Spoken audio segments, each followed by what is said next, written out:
Hola, ¿cómo están? Bienvenidos al repaso de la lección de esta semana. Es un agrado estar otra vez compartiendo el estudio de la palabra de Dios. Por supuesto, siempre es grato abrir la palabra de Dios, así que gracias por acompañarnos y vamos a hacer una oración. Bendito Dios y Padre nuestro que estás en los cielos, queremos agradecerte porque nos das la oportunidad de abrir tu palabra y recibir de ellas sabios consejos. Ruego, querido Señor, que nos acompañes y que al abrir tu palabra podamos ser guiados, orientados por ti. Lo pedimos en el nombre de Jesús. Amén. Amén.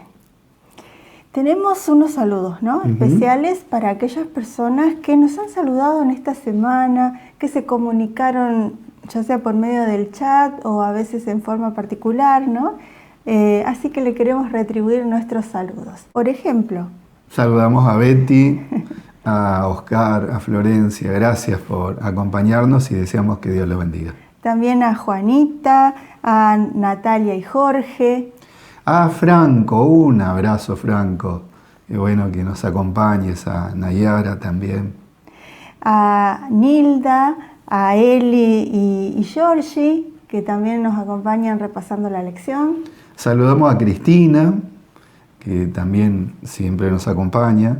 Igual que Graciela, cada sábado está allí acompañándonos. Así que bueno, muchos más, y a ¿no? Mirta, y deseamos que Dios la siga bendiciendo. Ha estado en unas semanas difíciles, pero el Señor está manifestándose en favor de la familia. También saludamos a aquellas personas que están pasando por dificultades, por enfermedades. Bueno, el Señor va a estar acompañándolos y oramos por todos. Amén.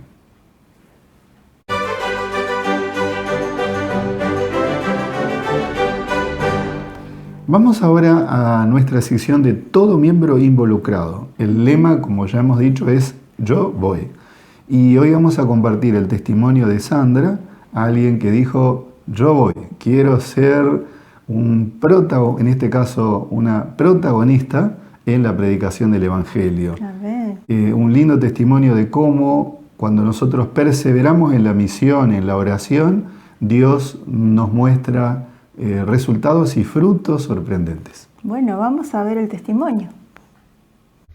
Mi nombre es Sandra Hernández, soy de la Iglesia Adventista Central de Neuquén y quiero contarles que desde pequeña me gusta hacer obra misionera, estar en contacto con las personas y especialmente con los niños. Me gusta la visita misionera y ayudar a las personas según sus necesidades espirituales, emocionales y a veces también económicas, según sea la situación. Una vez, trabajando con varias mujeres, conocimos a María, ella con grandes necesidades. Con apoyo de algunos hermanos de nuestra iglesia pudimos contribuir con ella. Esta mujer tenía una hijita de 3 añitos y consiguió que una vecina le cuidara a la nena para ella poder ir a trabajar esporádicamente. Estuvo muy bien durante 6 meses, pero lamentablemente ella se alejó de nuestra iglesia. A veces nos pasa que queremos ver resultados de nuestro trabajo para Dios y no lo vemos y nos ponemos tristes, pero sabemos que la obra es de Dios. Y esta obra es grandiosa. Les voy a contar. Pasó un tiempo y me llamó la vecina que cuidaba a la nena, muy preocupada por ellas, a lo que pudimos darle palabras de tranquilidad, de amor, de esperanza, motivándola a que ella también pudiera orar y entregar su corazón a Dios. Lamentablemente esta mujer enfermó a las semanas y lo último que supe de ella fue que se iba a operar. Comenzó la cuarentena, no pudimos más viajar a ese lugar y 2 meses más tarde me escribe una persona, un hombre mayor que yo no conocía, no tenía el número registrado y me dice que es el esposo de aquella mujer, que había encontrado mi número en los contactos de su esposa y que lamentablemente su esposa había fallecido. Quería saber cuándo abría la iglesia para poder ir. En medio de la pandemia, lo que pudimos hacer fue contactarlo con el pastor y comenzó con él los estudios bíblicos. Para mí ese momento fue un balde de agua fría. Dios pudo darme esa alegría inmerecida y parece que escuchara a Dios decir: mi palabra no vuelve vacía. Fue así como Ernesto comenzó los estudios y aún le faltan algunas lecciones para terminar. Nosotros seguimos orando por él para que Dios pueda obrar con poder. Así, hermanos, yo los animo para que ustedes puedan involucrarse en esta labor tan hermosa que muchas veces queremos ver los resultados ahora, pero así como yo tuve la opción de experimentar esta emoción de que a veces las obras que nosotros hacemos no las alcanzamos a dimensionar, yo los animo para seguir adelante. Dios va adelante, los ángeles nos abren el camino. Así es que espero que se motiven y que Dios los pueda bendecir grandemente. Música. La lección de esta semana lleva por título La ley del pacto. Un tema interesante en contexto de esto que estamos estudiando a lo largo del trimestre, el pacto eterno de Dios. La ley del pacto. Y antes de ir al repaso, dejamos una pregunta. La pregunta es la siguiente: ¿qué te viene a la mente cuando piensas en ley, en una ley? Y a veces cuando pensamos en ley podemos llegar a relacionar nuestro pensamiento con policías, ¿no? Con autoridades, con la justicia, ¿por qué no? Claro. Hasta con multas, ¿no? Puede ser. Sé, puede ser, multas de tránsito. Bueno, pero también puede ser de otra manera, ¿no? Podemos pensar en reglas, en restricciones, en autoridad en la casa, en un trabajo. Claro. Pero en forma positiva también se puede pensar, ¿no? De otra manera, que puede ser en orden, ¿no? En armonía, ¿en qué más? A ver, en una estabilidad. ¿Y por qué no pensar también en el amor? ¿Tendrá que ver con la ley? Seguramente, ¿no? Así que a mi mente vienen muchas palabras sueltas, pero tal vez ustedes pueden formar alguna idea y escribirla allí en el chat para compartir. Así que la pregunta: ¿qué te viene a la mente cuando pensás en ley? A mí me gusta lo que dice Salmo 23, el versículo 2, porque allí se habla acerca de la dirección de Dios y dice que el Señor nos va a guiar por sendas de justicia, por amor de su nombre.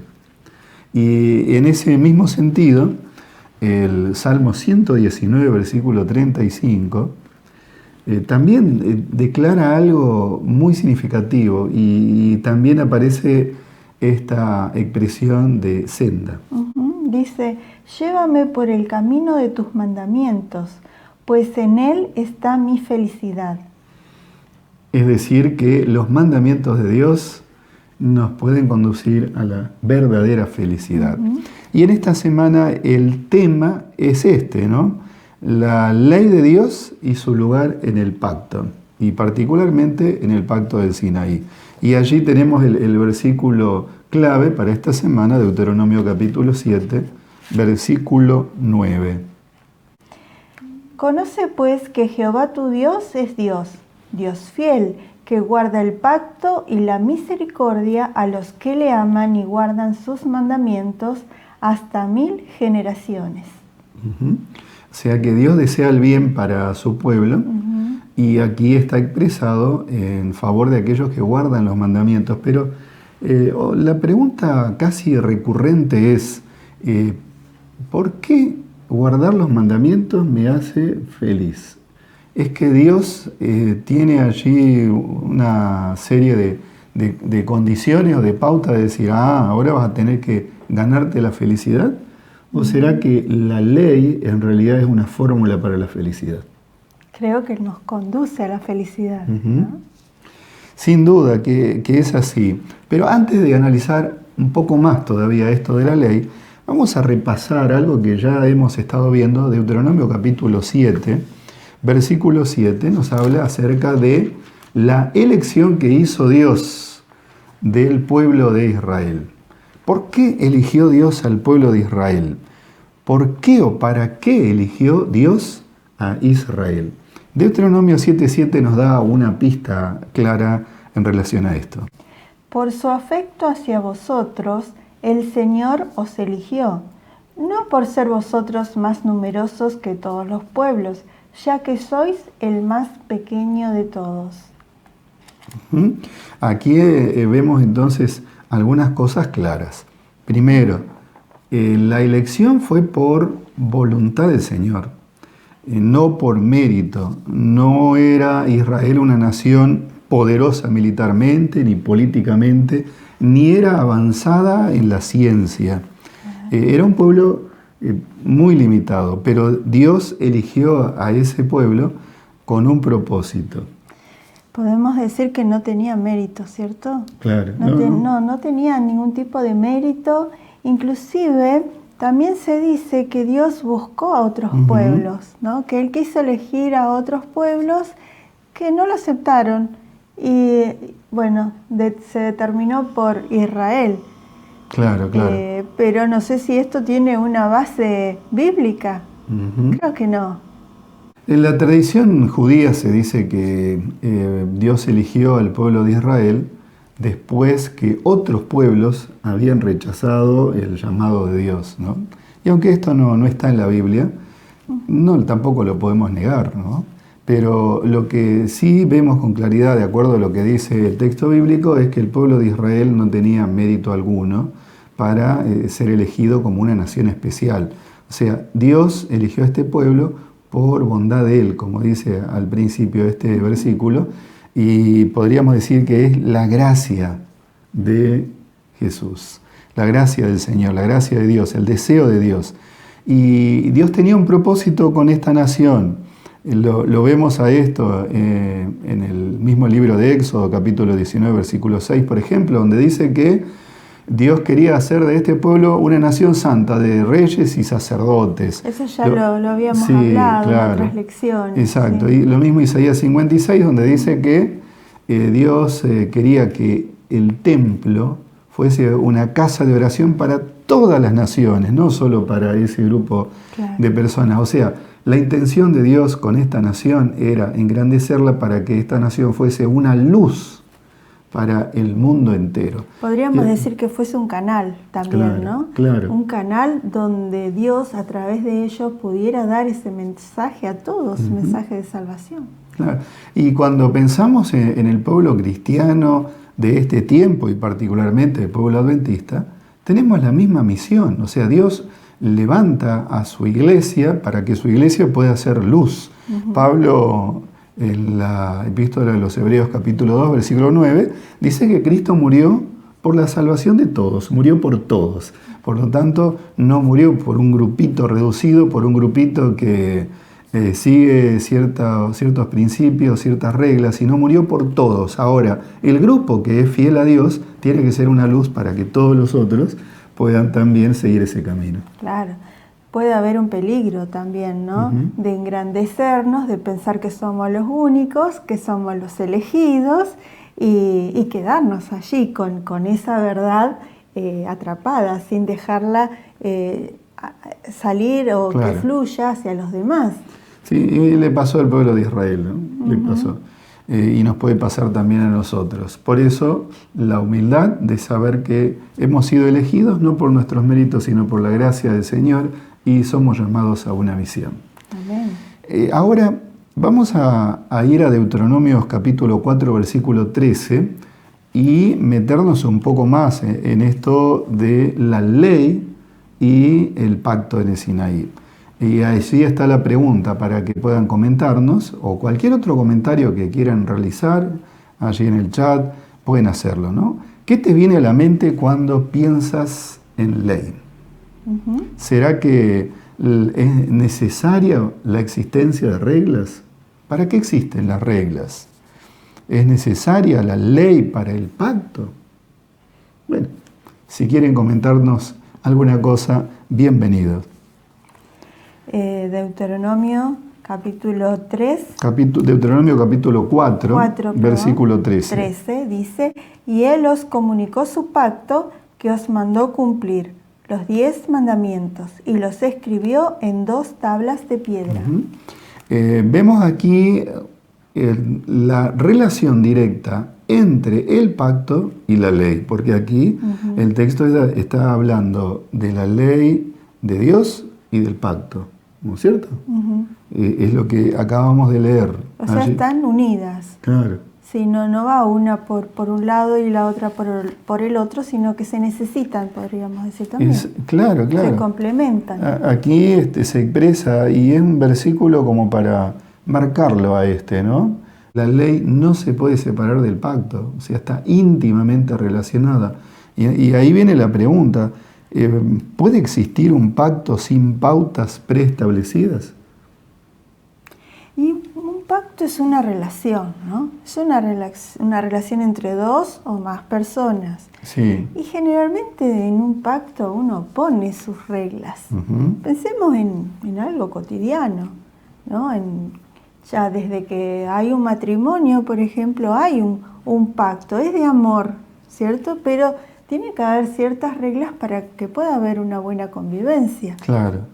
A veces no están escritas, ¿no? Como en el pacto de la ley, pero hay un acuerdo entre las personas. Claro. Hasta inclusive en situaciones como cuando una persona cede un espacio a otra y no necesariamente hace un contrato de alquiler, sino hace un comodato. Y el comodato tiene una cantidad de pautas. Una persona cede un espacio para un uso determinado, no recibe una remuneración, pero hay un pacto escrito, hay palabras. En la antigüedad no necesariamente se firmaba un papel, pero sí estaban las palabras, porque la palabra era ley. Entonces, si alguien decía algo, tenía que cumplir la palabra. Te doy mi palabra, el dicho, ¿no? Exacto. Es como decir, te lo firmo. Sí. Y hoy se dice, las palabras se las lleva el viento, entonces existen los contratos escritos, ya no solo por las personas, sino tiene que entrar a veces un escribano, a veces abogados, legalizar, etcétera, para confirmar y documentar que las pautas han sido establecidas y que tienen que ser respetadas. Pero las pautas son muy necesarias. Sin duda. En algo práctico también, pensando en mi trabajo como docente, en el aula con los chicos, si no ponemos reglas, no podemos a veces avanzar. Claro. O hablan todos juntos, o se distraen, o no hay un orden para trabajar. Entonces entre todos, ponemos las reglas. Claro, y así funciona mejor todo. Y sí, es decir, no puede haber un pacto sin pautas preestablecidas. Y porque también nos ayuda una buena relación, ¿no? Porque tenemos que pensar también en el otro. Que el otro se sienta cómodo, que tenga su parte que cumplir y que sea parejo, digamos, ¿no? En este pacto que Dios estableció con el pueblo de Israel, ¿cuáles son las palabras? Y bueno, Jeremías lo dice en el capítulo 11, versículos 3, 6, 8. Las palabras de este pacto son las palabras de la ley. Aquí lo hemos leído en Deuteronomio 4:13, ¿no? El Señor dijo, bueno, aquí les anuncio mi pacto, pero ahora les estoy indicando que guarden estos mandamientos porque estas son las palabras, ¿no? del pacto. Y ahora, también debemos recordar que Dios no obligó, o sea, Dios dijo, miren, esta es mi oferta. Quiero hacer de ustedes una nación grande, quiero darles la salvación. Ahora ustedes tienen que decidir, ¿aceptan o no aceptan? Y el pueblo dijo, sí, vamos a aceptar.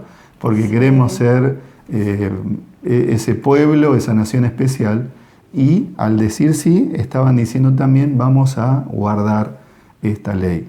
Y como decíamos al principio, en realidad la ley de Dios es el camino para llegar a la verdadera justicia, para llegar a la verdadera felicidad, para encontrar el verdadero sentido a la vida. Y eso, por supuesto, que nos lleva a pensar en que tenemos que prestarle atención a la ley de Dios.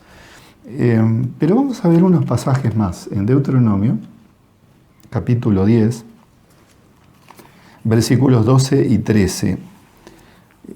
¿Algún detalle más en relación a esto de la ley dentro del pacto? Nos dice, ahora pues Israel, ¿qué pide el Señor tu Dios de ti?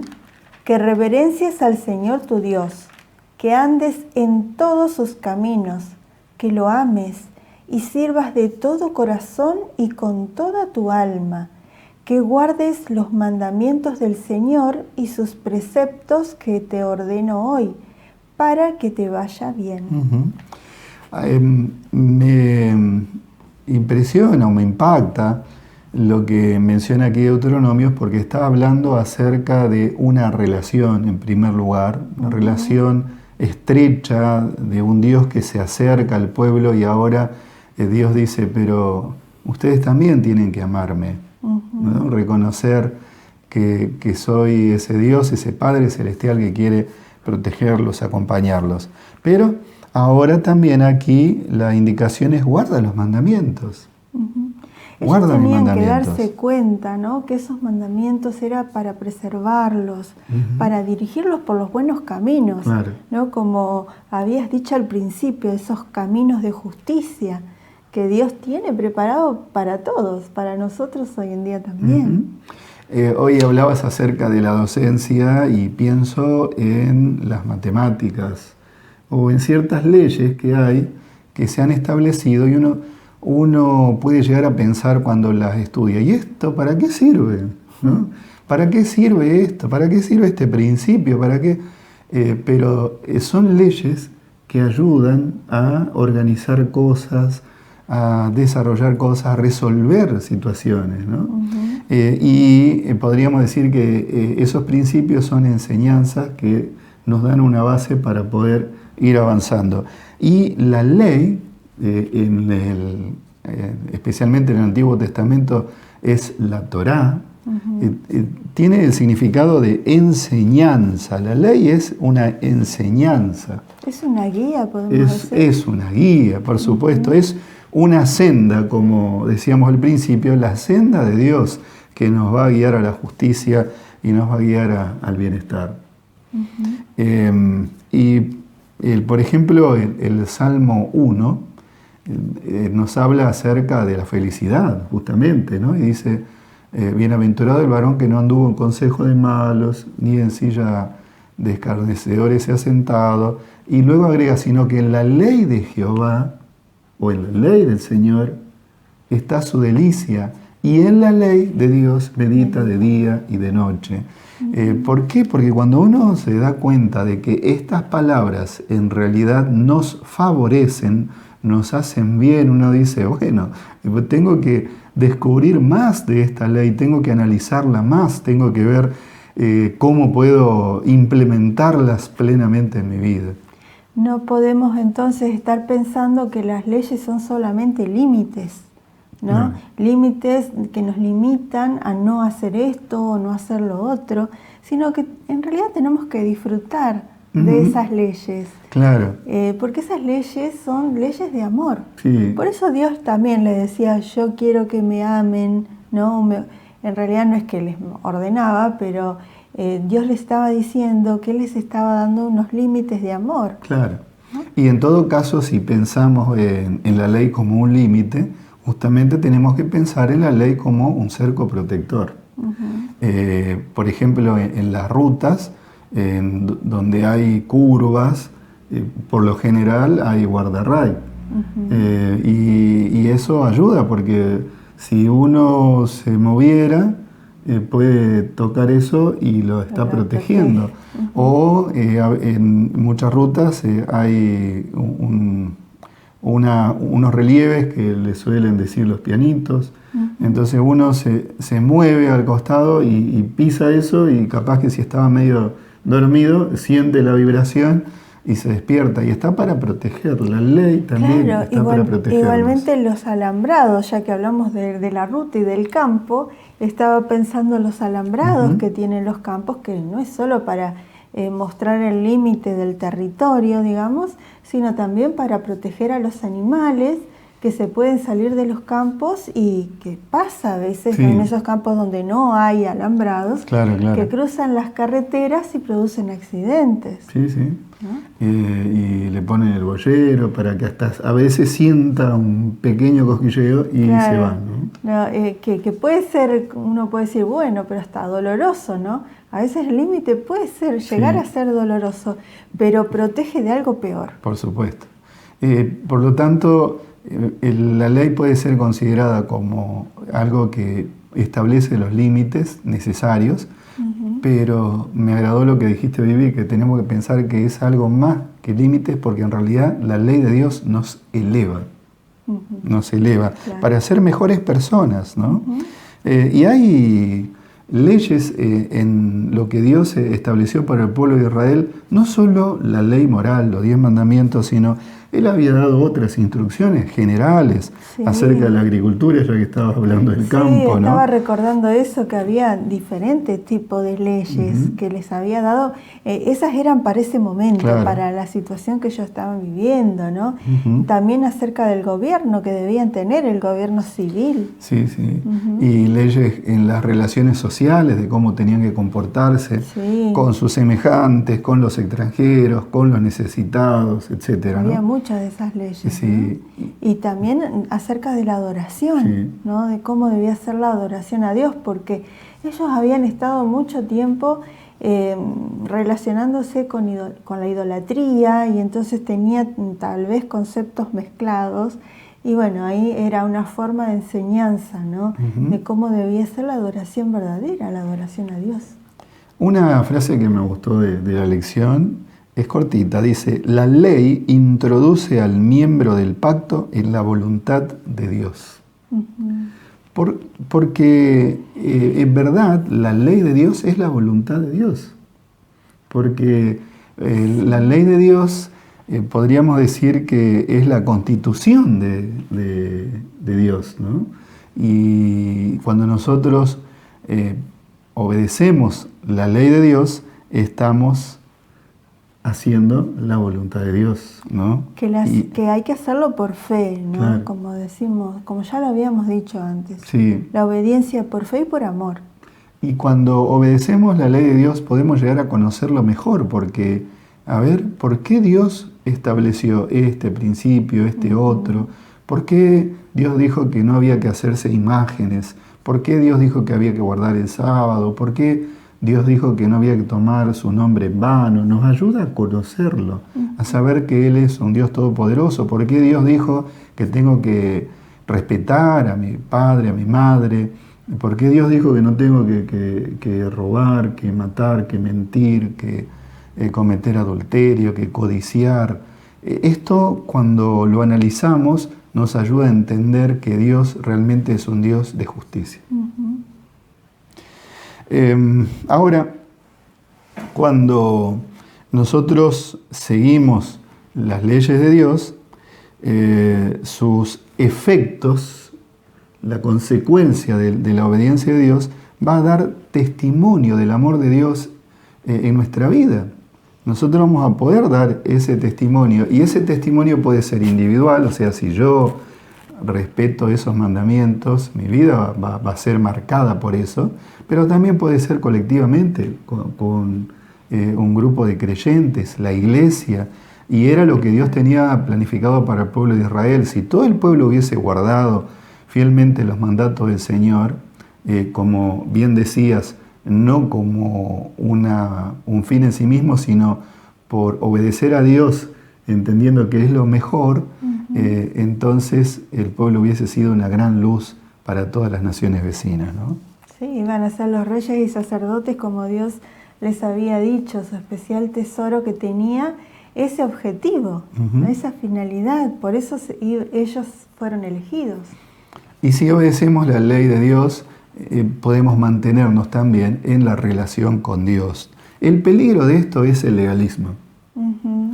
Es comenzar a querer guardar la ley por nuestros propios méritos.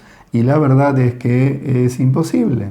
No podemos guardar la ley si no podemos guardar la ley efectivamente si no estamos en relación con Dios. Y ahí es cuando se introduce la gracia. Claro. Sí, porque por un lado nosotros no merecemos, ¿no?, que Dios tenga esa consideración, claro, que tiene como Padre, que nos trata como hijos. Y por otro lado, sería difícil, ¿no?, poder obedecer a Dios. Queremos agradecerles a todos por acompañarnos, agradecerles por los comentarios, por los saludos. Y habíamos lanzado una pregunta, ¿no? ¿Qué te viene a la mente cuando pensás en la ley? Así que esperamos tu comentario. La ley de Dios, ¿cuánto dura?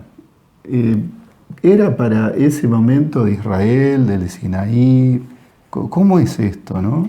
Sí, porque hay personas que toman al Antiguo Testamento como algo del pasado y que no tiene vigencia, ¿no? Claro. Que a partir de que Jesús vino a la tierra, digamos, la ley como que ha quedado aparte, ¿no? Porque la ley es parte del Antiguo Testamento.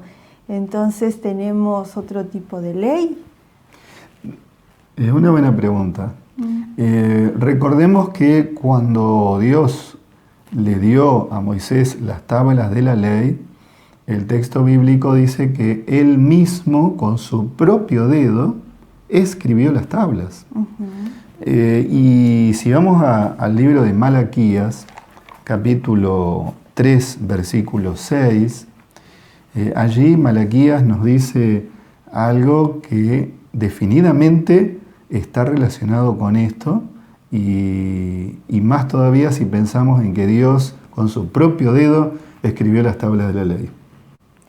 Yo el Señor no cambio, por eso vosotros, hijos de Jacob, no habéis sido consumidos.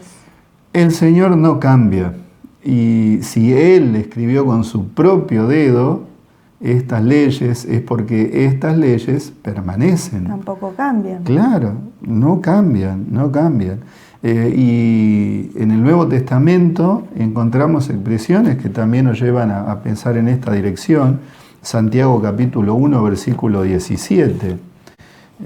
Allí Santiago nos habla también acerca de esto, ¿no? Toda buena dádiva y todo don perfecto es de lo alto y desciende del Padre de las luces, en quien no hay mudanza ni sombra de variación. ¿Cómo podríamos pensar en que Dios, bueno, ahora establezco una ley, pero pasa un tiempo, ahora voy a cambiar la ley? Claro. Dios no cambia, Dios se mantiene invariable y la ley de Dios podríamos decir que es una transcripción del carácter de Dios. Es para tenerlo en cuenta, ¿no? La ley de Dios es una expresión oral o escrita de su voluntad. El Salmo 48 nos dice, tu ley está en medio de mi corazón. O sea, cuando nosotros establecemos una relación con Dios, esa ley comienza a actuar en nuestra vida y se manifiesta por el amor que nosotros tenemos hacia Dios y hacia nuestros semejantes. El mismo amor de Dios me lleva a amar a mis semejantes y la ley de Dios me ayuda, por supuesto, totalmente a esto, ¿no? La ley define, por un lado, nuestro deber hacia Dios. Allí están los primeros 4 mandamientos. Y los otros hacia el prójimo. Claro. Que sería la misma ley. Como decimos generalmente, resumidas en dos versículos, digamos, ¿no? Pero, a ver, como decíamos recién, la ley de Dios y Dios son uno solo, no cambia, ¿no? Entonces, ¿por qué no aceptar la ley desarrollada como la tenemos en los 10 mandamientos? Correcto. Por otro lado, en Amós, capítulo 3, versículo 3, dice, ¿andarán dos juntos si no se hubieran puesto de acuerdo? Entonces, ¿Dios puede dar una ley con la que no está de acuerdo? No. Entonces, Dios dio esa ley en el Antiguo Testamento y la vuelve a afirmar, podemos decir, en nuestros tiempos. Es la misma ley. Y la ley, como cerco protector para el pueblo de Israel, lo protegía para que no adoptara otras filosofías, otras prácticas que en definitiva eran erróneas y que lo iban a llevar al colapso, que finalmente así pasó, ¿no? Claro. Ahora, cuando miramos a nuestro alrededor, ¿qué es lo que vemos? ¿Hay armonía o vemos el resultado de una anarquía devastadora? Anarquía y desobediencia también. Creo que todo eso nos lleva a que haya una inestabilidad moral, ¿no? Hay siempre un grupo de personas en las que, bueno, obedecen, respetan esas leyes morales que aunque a veces no tengan alguna inclinación espiritual, pero bueno, todavía hay algunas personas que respetan las leyes morales, ¿no? Pero se imaginan cuando ya no haya eso, va a ser un caos total en la sociedad. Realmente, realmente, ¿no? Y a veces cuando desobedecemos nos damos cuenta cuando vienen las consecuencias de los daños y reflexionamos y volvemos. Por eso pensemos en la ley de Dios y estemos dispuestos a hacer su voluntad porque es lo mejor para nosotros.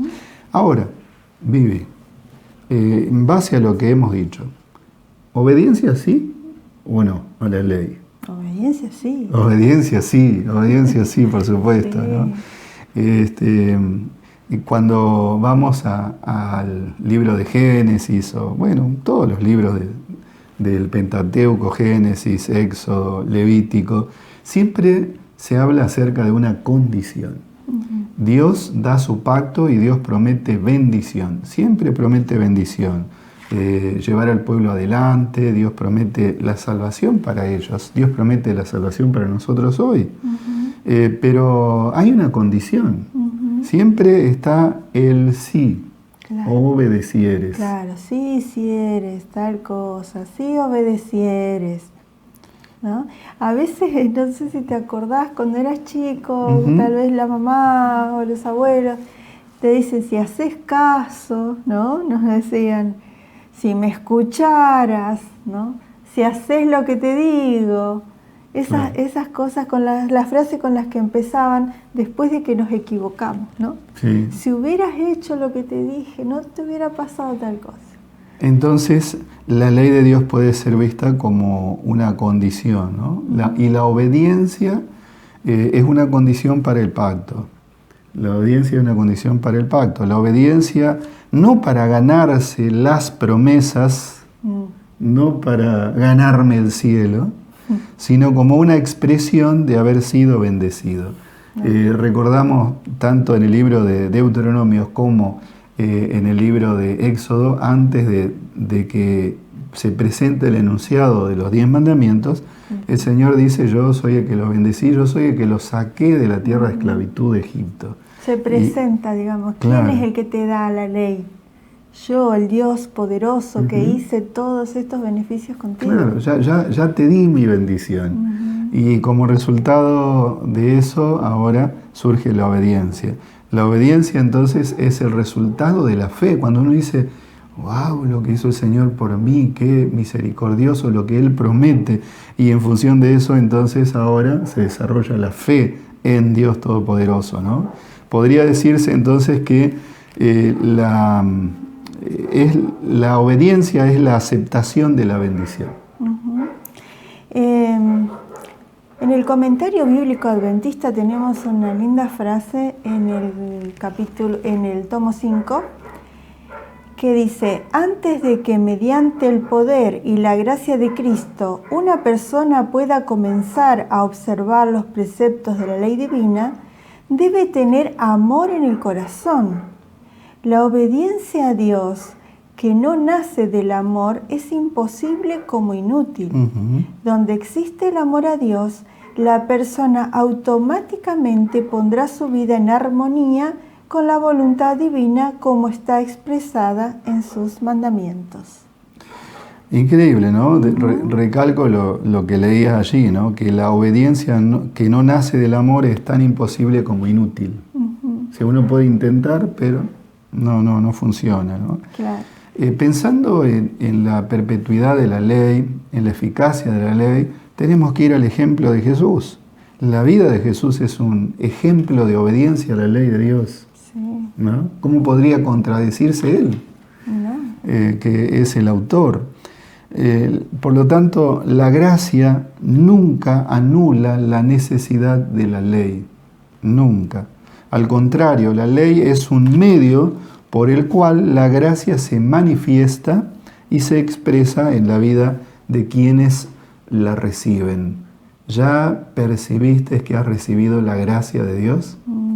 Porque si esto lo has palpado, lo has recibido, entonces ahora tiene que estar en cada uno de nosotros el deseo de obedecer a Dios y pedirle al Señor perseverancia, sabiduría para obedecer su ley, porque obedecer su ley nos va a traer realmente bendiciones.